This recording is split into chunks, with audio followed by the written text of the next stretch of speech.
Olá! Hoje a gente vai começar uma jornada para entender um conceito bem profundo, sabe? A fidelidade, como um caminho que não só desafia a gente, mas que no final das contas salva e recompensa. A ideia é explorar como a constância, mesmo no meio da dor, leva a uma grande vitória espiritual. E tudo começa aqui, com essa promessa poderosíssima do livro do Apocalipse: ser fiel até a morte e dar-te-ei a coroa da vida. Essa é a ideia central que a gente vai desvendar juntos hoje. A recompensa final por uma fidelidade que não se abala. Então, a nossa análise vai ser dividida em 4 partes, tá bom? Primeiro, a promessa, aquele sim inicial. Depois, a ação, que é como essa fé é colocada em prática. Em seguida, a gente encara a prova, o teste máximo na dor. E por fim, a gente chega na coroa, a recompensa prometida por tudo isso. Ok, vamos mergulhar na primeira parte. É fundamental entender que a base de uma fidelidade que salva está lá no comecinho, naquele ato de aceitação, no momento em que se diz sim. E claro, o exemplo mais luminoso disso é o sim de Maria. Pensa bem, diante de uma prova de fé gigantesca, a aceitação dela ao plano de Deus é o primeiro passo de tudo. É esse tipo de sim que, quando é sustentado pela graça, nos dá a força para resistir e para ir atrás da coroa que foi prometida. Mas, veja bem, um sim no começo não é tudo.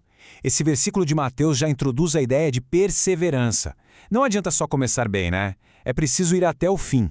A salvação, então, está ligada a essa capacidade de acreditar que Deus vai completar na gente aquilo que Ele mesmo iniciou.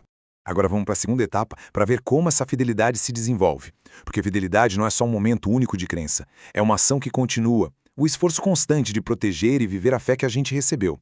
O batismo de Jesus é um exemplo perfeito desse compromisso. Assim como ele entrou nas águas, a gente recebe no nosso batismo a fé e a graça. E a ação de ser fiel é justamente o que diz o Apocalipse: conservar o que temos para ninguém roubar a nossa coroa. É na prática um chamado para a gente ficar vigilante, sempre. E essa frase de São Paulo conecta a fidelidade a um bom combate. Isso me lembra logo da Transfiguração, quando Jesus mostrou um vislumbre da sua glória futura para os discípulos para dar força a eles. É exatamente essa visão do prêmio que nos dá o gás para lutar a nossa corrida e guardar a fé até o finalzinho. Bom, e agora a gente chega no coração da nossa reflexão de hoje. O momento de entender como a verdadeira fidelidade se prova. E ela não aparece na facilidade não, hein? Ela se mostra nos momentos de sofrimento profundo, de provação. A cena da coroação de espinhos, nossa, é o teste supremo da fortaleza. Enquanto Jesus é humilhado, ridicularizado, ele se mantém firme no amor. É exatamente nesse momento de dor extrema que a virtude da fortaleza se revela no seu grau máximo. Certo, mas o que é exatamente essa tal de fortaleza? O catecismo define assim, olha que interessante. É a virtude que nos dá firmeza nas dificuldades. É o que nos torna capazes de vencer o medo, até mesmo o medo da morte.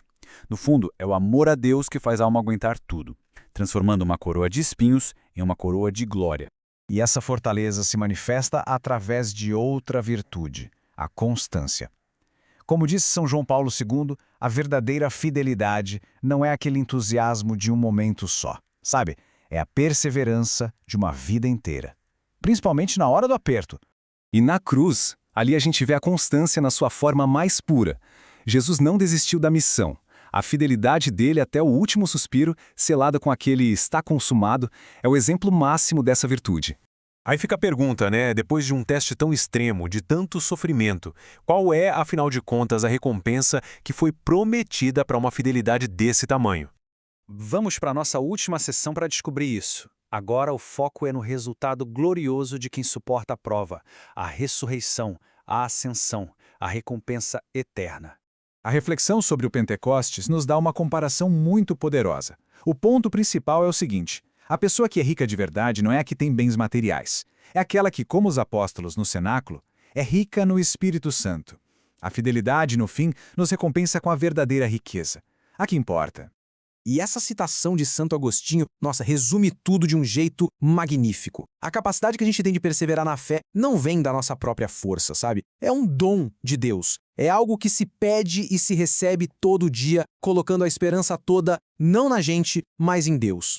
Então, a grande lição de toda essa nossa jornada é bem clara. A fidelidade que salva não exige que a gente seja perfeito, que não erre nunca. Na verdade, é o ato contínuo de perseverar, dia após dia, como alguém que simplesmente confia em Deus.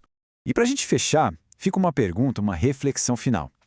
Em que área da vida essa perseverança na fé, essa constância de todo dia, poderia transformar tudo, completamente? Encontrar essa resposta, pode ser o comecinho de uma nova jornada.